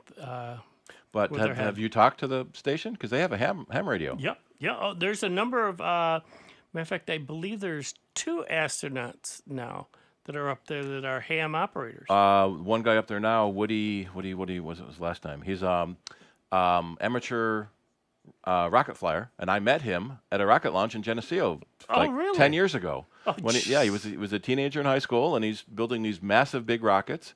Now he's up in and space. now he's in space. Yeah, as an astronaut on the ISS. Yeah. Yeah. No. Yeah. You can. It's been something like 20 years since every human being was on the planet. Okay. Because somebody's always been. Somebody has been in the station constantly for the last 20 years. Oh, it's like designated survivor. Yeah. But yeah, no, that's quite regular. I mean, NASA is very big in promoting ham radio with the kids in schools. They set up a whole timetable during the school's year that they can set up sessions where kids can talk to the folks up on the space station and ask them questions. And, it's just, again, to keep this momentum going, because they've made such great discoveries with throwing people up there in space and learning so much. I mean, simple thing like Velcro. Sure. That came from the necessity of space. Same with duct tape. I mean, I thought that was a World War II thing. Warren Hoburg, that was his name. Well, He's back now.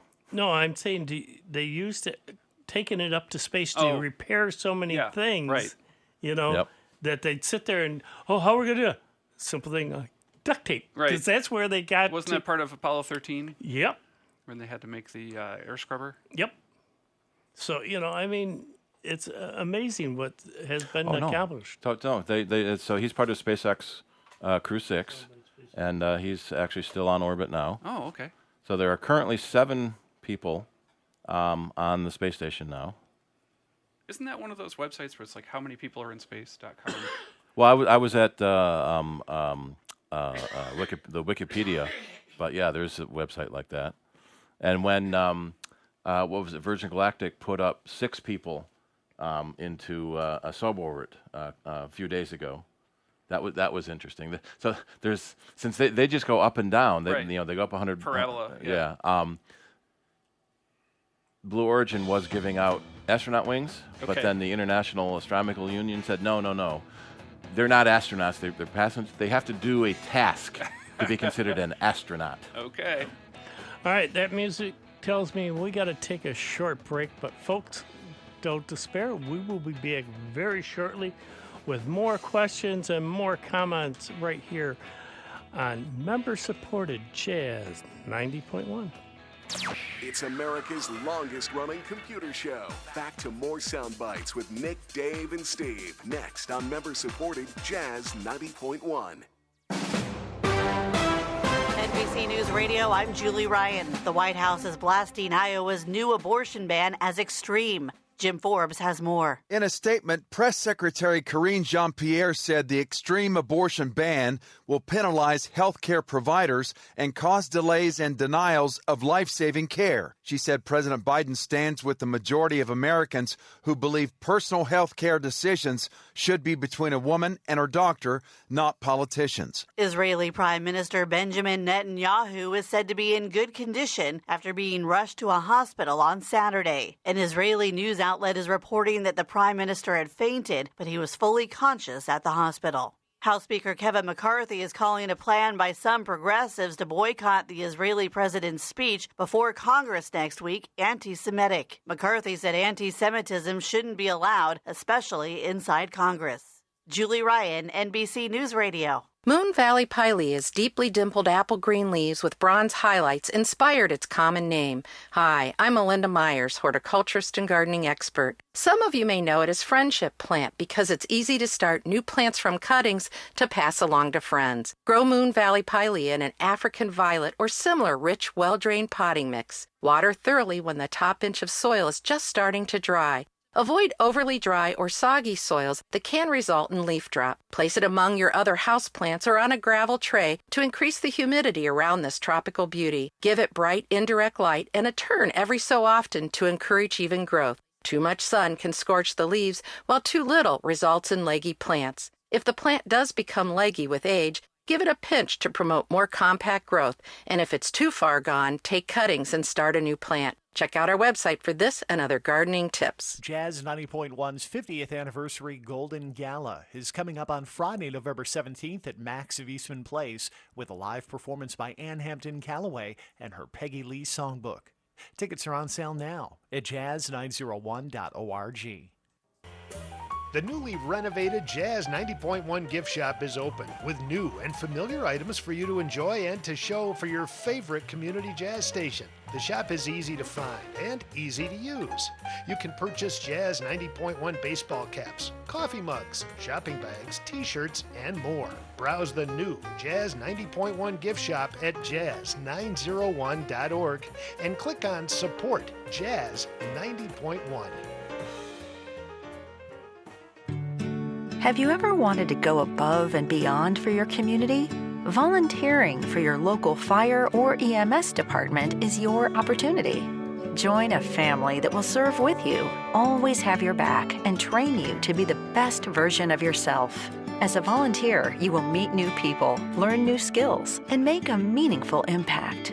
Learn more at makemeafirefighter.org. That's makemeafirefighter.org. Here's the latest Jazz 90.1 weather forecast. A somewhat unsettled story for Rochester, Western New York, and the Finger Lakes. As we head through this Saturday, look for some sunshine, and then we'll start to see some cloud cover increasing as the day wears on, with scattered showers and thundery downpours developing. The high temperature in the middle and upper 80s, with the breeze coming in out of the southeast. Tonight brings scattered showers and thundery downpours.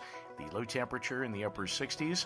Clouds and showers early Sunday will be followed by some partial sunshine, high temperatures in the mid-80s. I'm meteorologist Josh Newells for Jazz 90.1. And currently right now we've got overcast skies, 82 degrees out at the airport and 85 here at member-supported Jazz 90.1. Computer problems? Get answers from the experts. Sound Bites, noon to 2 Saturdays, only on Jazz 90.1. Maybe we should listen to that. Mashing up this music. Yeah, really. Welcome back to this edition of Sound Bites. I'm Dave Enright. I'm Steve Ray. And I'm Dennis Worster. And let's go right to the phones because we got Carlos from Rochester. Go ahead, Carlos. Hi, guys. Hello. I hope Nick is doing fine. Yep. I passed by the public market and reminded me of him. I went to the coffee shop and to his wife's spot, and I was thinking of Nick. Yeah, I'm pretty sure his daughter has been running the shop. Oh, excellent. I hope he's doing okay. Oh yeah. No, he's on the mends. He's just got to do. He's not mobile. Yes, he's not mobile right now. He's got to take a little time for himself to heal, but he will be back with us, and hopefully not too far down the road. But we all miss him. You know, I mean, yeah. The Tell three him of we us, miss him. yeah, the three of us have been here, you know, for 33 years doing all this. So, you know, it's part of the family, and you know, we wish him well and hope that he gets back here soon. Yes. My question to you guys is that I am a Linux Mint 21.1 user, but I come across Debian 12, and I wonder if you have some pointers as to which one would be better to use on a daily usage, almost substitute in Windows. I have installed Zoom on Mint 21.1, but I wonder if I could do the same with Debian 12. Why not? Probably. Why not try putting it on a flash drive? Well, Mint is based on Debian, so you're kind of using Debian already. Yeah, but I mean, the best way to test out an operating system, as you well know, with any of the Linuxes, that you can load it onto a flash drive, have it boot, and test it out that way without destroying your original system. Okay, and so Debian's requirements match Linux Mint? Generally, they'd be about the same. Yeah, about the same. Oh, well, okay. The GUI for Debian, it's very fancy and nice, and so it kind of attracted me. But Linux Mint is so easy to use. Well, that's the thing. You know, I use XFC,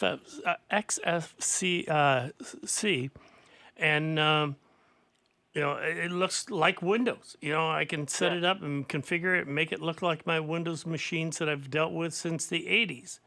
And I don't miss the actual Windows on that machine at all. I have found programs that will run even better than the ones that were under Windows.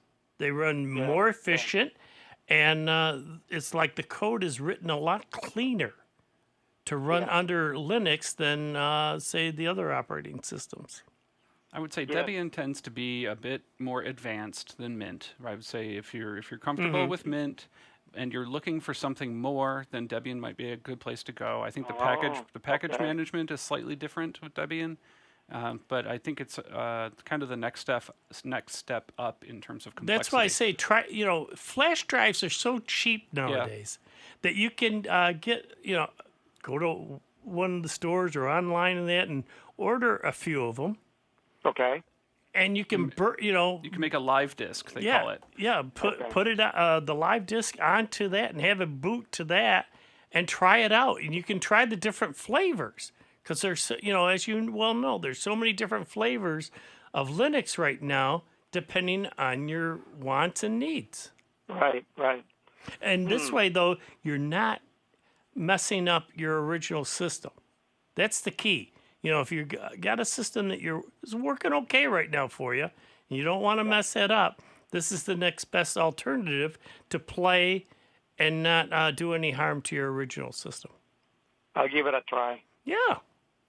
Do it. You know, that's the fun thing about this, is that you can do that and bring, you know, set different things up and see, oh, well, yeah, that's not going to quite work for me. So you might grab another flavor of Linux and try that out, you know. Right. Thank you, guys. Yeah, good luck. Let us know how you make out. Yeah. Okay, cool. Bye-bye. Take care. Take care. Yeah, that's one thing I enjoy about my one Linux box. Right.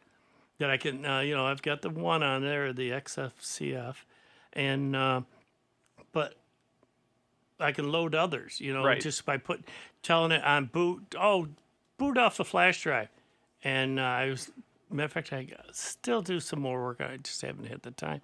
Is with the version of Cinnamon, and play around with that. Yeah, I've got a recycled laptop down in my basement next to my 3D printer, and I use that to drive the 3D printer. And it was the type of thing where it was never going to run a modern version of Windows anymore that was going to have any of the security updates. But by putting Linux on it, that's updated constantly, and allows me to reuse that hardware and not put it in the e-waste, and do something useful with it rather than just discarding it.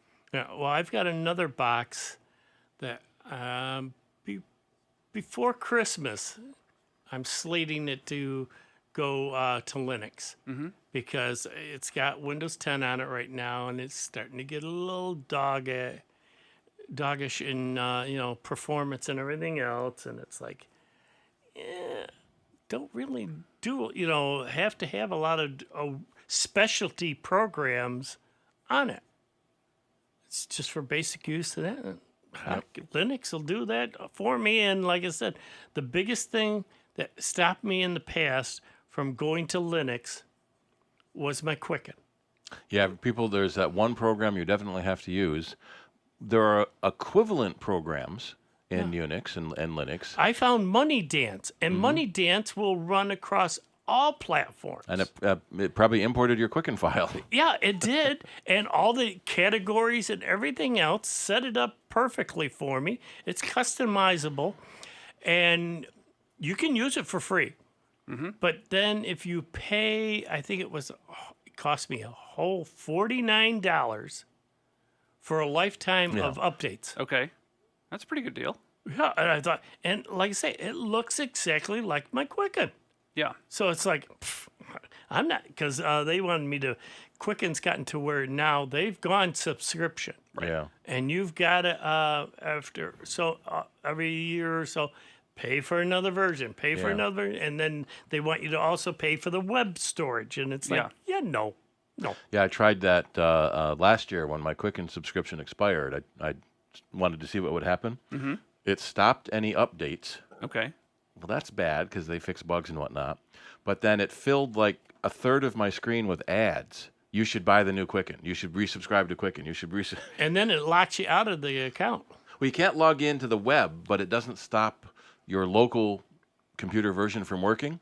It just fills it with ads that you can't get rid of. Oh, see, mine wound up locking me out of my, a couple years ago, locked me out of it and said, no, you've got to update. And that's what spurred me to find Money Dance. And we've seen a lot of people start doing that now with QuickBooks, which is actually a different company now. They spun off a separate company. QuickBooks hasn't made desktop versions in a year, I think, 2 years. Doing offline? You have to do everything online. I did find they have, what did they call it? It was the online version for desktop. Okay. And all it is a web wrapper. So you open you click on the Q button, and it opens the website. Like an Electron. Right. Not even. Yeah. So you think you're downloading a local app, and it's not. It only works online. So a lot of people don't like the thought of putting all their information online. QuickBooks retort to that is it already is anyway. Online banking is so common that you can log into all your bank accounts. But you put it all into one place. You're centralizing all of your stuff, and if they have a problem or get breached, then all of your stuff is gone. Or what happens if they become part of a ransom? Right. So if one of your banks has a problem, you probably still have another bank, especially with larger businesses. But if your one central location for all of your banking information is compromised, you're really messed. Yeah. Yeah. No, it's like I say, there are alternatives. You just got to spend the time, doing your research. It's a matter of fact, I had somebody just ask me about cutting the cable. And I told him, well, you got to do your homework. And we've preached this for a number of years. I've cut the cable long before it became popular because I just got tired of the cable bill kept going up and up and up. And then they are cutting services. And, you can have all these, but we got to drop this one because it's costing more, and we got to charge you more. Mm. It's like, yeah, fine. I just said, yeah, no, that's enough. You do away with your specials, and I just cut it and wound up going into Sling. Yep. But I did my homework because there are so many services out there now. And the confusing thing is that there are television services like YouTube TV, Hulu TV, Sling TV that give you what you would traditionally watch on television or cable television. Cable tel. And then you've got streaming services like Apple TV Plus and Netflix and Paramount Plus and Disney Plus. You end up with so many subscriptions. We want to watch Star Trek. All right, so we got to get Paramount. We want to see Marvel. Oh, so we got to get Disney. I want to watch For All Mankind. Oh, I got to get Apple. Right. And suddenly, it's your killer app. Right? Yeah, it's the reason. Yeah, you and suddenly you're back up to $100, $150 a month for your TV service. Well, that's why I told them. I said, what you got to do, and I spent close to a year. Keep a notebook. And because the way TV programs, come out and what programs and stations you might want to watch, you got to know your list. You got to record the shows you watch and the network they're on. Yep. So you can't just say, I like NCIS. You have to say CBS. CBS, right. Yep. And sometimes you got to know who it's owned by. So so that's on Paramount now. So if you want to watch streaming, it's on the Paramount streaming service. Yeah, so I literally made my list and, kind of sat down with all the different services. And, well, they got this. Well, I like the Discovery Channel. And I also like the History Channel, and I enjoy the different programs and that on that. Right. And, again, had to go through all of them. Well, if I got this, yeah, it's got most of it. And I finally settled on, for me, Sling. Sling happened to do it for $40. I was cutting way down on the cable bill. Mm-hmm. And then, now that I've got green light, it's like, I'm good. We have talked about in the past suppose.tv, and you can find it in our link list. And you click on the networks you want to watch, and it finds the packages for you. Yeah. And so what's the best package for the things that you want to watch right now? Mm-hmm. Interesting. So Philo TV has been coming up on a lot of my searches. What's that one? You get 70 channels for $25 a month. Okay. And that's the big question. Mostly the big question is, do you want to watch the current live TV shows, or do you mind waiting till the end of the season when like the DVDs used to come out and you can binge watch? Yeah, watch them all at once. So there's Philo and Freeform and Tubi. Philo? Philo. There's a bunch of these channels that have popped out that show old episodes of stuff. But if you want the new episodes of everything, then you're looking at Hulu TV or Sling TV or YouTube TV at a little bit of a higher price. Mm-hmm. And then you add on. One thing I did find is Discovery Channel and Science Channel often play the same things, but at different times. Mm-hmm. So we don't need to subscribe to both of them. Right. Yeah, I love the Discovery Channel. Yep. That is a very good channel. Back when they used to be science. Yeah. So I've got an update about the project that I was working on last week where my cable modem was not behaving correctly. Yeah. So I made contact with the nice folks at Spectrum. They said, oh, no, this cable modem that you have is only DOCSIS 3.0 compatible, whereas you need to have, drumroll, DOCSIS 3.1. And I said, well, okay, fine. And I know that my cable modem is old enough that there is no upgrade path. There's no firmware that I could flash to it that would make it do this. So they said, don't worry, we'll give you one of ours. We're not going to charge you for it. We don't do that anymore. So I said, fine. They said, all you have to do is stop by one of our many stores. And so I said, okay. And they told me which ones were near me. And I made an appointment and went over there. And they dutifully gave me a cable modem and scanned some barcodes and said, okay, you'll be all set. Go take it home and hook it up. And I said, all right, that sounds great. Thinking to myself, there's no way it's going to be Meanwhile, that at home, your internet just died and your wife and kids are screaming. No, I had to let them know. By the way, I'm headed over to the store right now. I'll be right back. I'm not going anywhere else. I'm not stopping at any other store. So I came home, I plugged it in, and it was continued to be just a trickle. And I said, well, this is not what I was looking for. So I gave them a call. Turns out, yes, they did need to have to activate it remotely. Once it was connected, the scanning of the barcode must have been just to say that they handed that one out to me. So to track it. Yeah, so now it is mostly good, at least for a few hours, and then it proceeds to go to nearly nothing. So I've been solving this, and we've been limping along by me trotting downstairs to the basement and power cycling the modem. Resetting? Every Oh. few hours until I get a chance to call them. See, I think the issue has always been a place in the line. There's Yeah, the some wires. channel that's not working the way it's supposed But to. that's a pain, and it costs more for them to send the tech out to do the wires. Absolutely. Yeah, so they're trying the cheapest thing first, which Yep. I give them credit for. That makes sense. The challenge is my previous modem, I had the ability to connect to it and see a lot more data.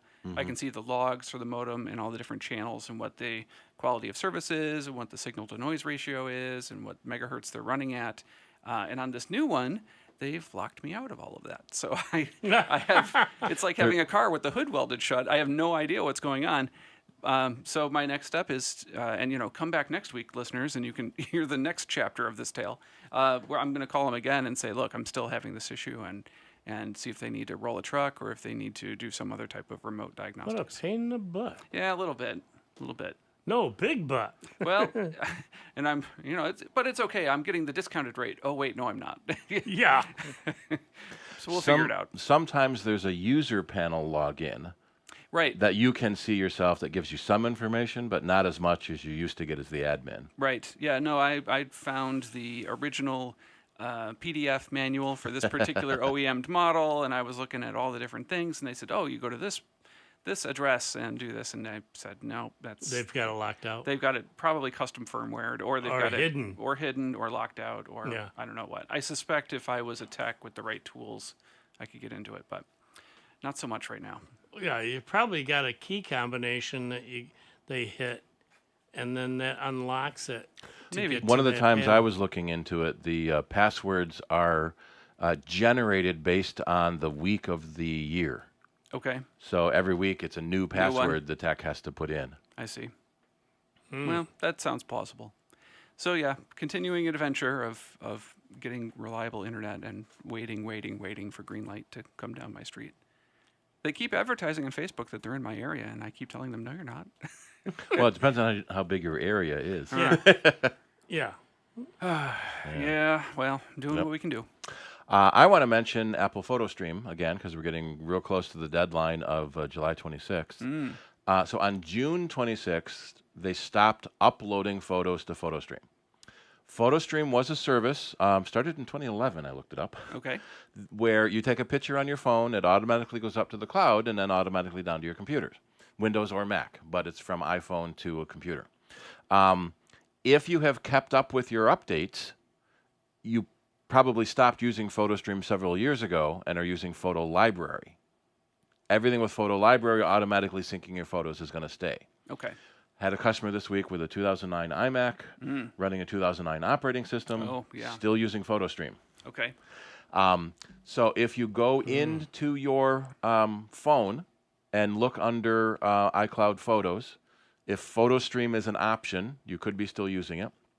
If you go into your Mac, in the Photos app, or heaven forbid you're still using iPhoto, which was also discontinued in 2014, 2015, you may be using PhotoStream, and the PhotoStream automatic syncing has already stopped syncing, but there was a 30-day timer. It would store 30 days worth of photos on the assumption that sometime within that 30 days you would have turned your computer on and downloaded all your photos. So if you see PhotoStream as an option, you may still be using PhotoStream, and you need to make sure you download all of your photos from the iCloud website. And I posted a link on PhotoStream shutting down. You also may want to switch to iCloud Photo Library, which is the new automatic syncing service. The biggest caveat with that is you often then need to pay for extra cloud space depending on how many photos you have. Apple gives you 5 gigabytes of free space. If you have more than 5 gigs of photos, you may need to move up to the 99 cents a month for 50 gigs. Or higher than that if you have even more space. Or you can go to the manual syncing route, which is plug your phone into your computer and import the photos manually. You just have to remember to do that, which is why the automatic syncing is so right. convenient. It's popular, yeah. Yeah. So if you go into your iPhoto library or in the Photos app, look in Preferences. If you see Photo Stream and that's checked on, and Photo Library is not checked on, then you may still have been using Photo Stream for your automatic photo syncing. And turn on Photo Library, and if you want to keep that automatic syncing running. So they're just going to shut it right on down, or Yep. Now, are they transferring any of the photos from one service to the other automatically? They already did. Basically, the photo stream has already has kept running. They've stopped accepting new photos on June 26th. So the photos are still on your phone. But if you were using Photo Stream, they stopped uploading. So they're not up there, but they'll go to the new service. If each person has to turn that new service on, right? Okay. So if you've noticed that your new photos have stopped showing up on your computer, that's another clue that you might still be using Photo Stream that's shutting down, and you need to switch to Photo Library. If you look in your Photo Library, you may see an album called My Photo Stream. That's another way to tell if you are using Photo Stream. Okay. And then you can make sure you download those photos to your computer if you haven't already. That's a great tip. Yeah, and speaking, heaven forbid anyone loses their photos. We don't want that to happen. We don't. Because that's one thing we have preached for a number of years. You know, you can, you got to do your backups. It's hard to have another kid. And it's irreplaceable if a photo Family is members. Gone. Because once it's gone, it's gone. You can't recreate that moment where, somebody graduates or a wedding or proposal or it's precious moments. No, the AI won't get it right. Right. Yeah. The documents can always be recreated. They might not be exact, but the photos and any movies or clips that you want to save have to be saved and backed up at least 3 times. At least 3 times, because those are gone forever, folks. And Steve and I, and I'm sure you too, Dennis, have run into where clients will sit there and say, but I need them back. And then you ask, well, where's your backups? Well, I meant to. Mm-hmm. And we've heard that for decades. I thought it backed up automatically. Yeah. I thought I was well, doing it that. will if you turn it on the first time. Yeah, aren't they just in the cloud? Yeah. If you turn it on the first time. But that's, the sad fact, folks, that, and I've seen it, folks really get upset and break out in tears. Yep. Because, they lost this picture or that picture. And then you send the disc out to Drive Savers, and a couple of $1,000s later, you might get your photos back. Yeah, and you're going to pay big, and there is, again, still no guarantee that you're going to get them all back. There is nothing. All they'll do is attempt to piece those fragments back together to create an image. And it might not be perfect, but, again, the backup material is so cheap, spend a few pennies and get it. All right. Want to thank everybody that took the time to call in. Mm-hmm. That music tells me that, hey, another week has just flown by. But don't worry. Thank you, Dennis, for coming in and filling in for Nick. Happy to do it. And thank you again, all you folks that took your time and contributed to this great week of call-ins. But hey, don't worry. We will do it again in 166 hours right here. So, just enjoy the week. Be safe. Stay out of trouble, and we will be back next week with more sound bites here at Jazz 90.1. Here's another I Love New York travel tip.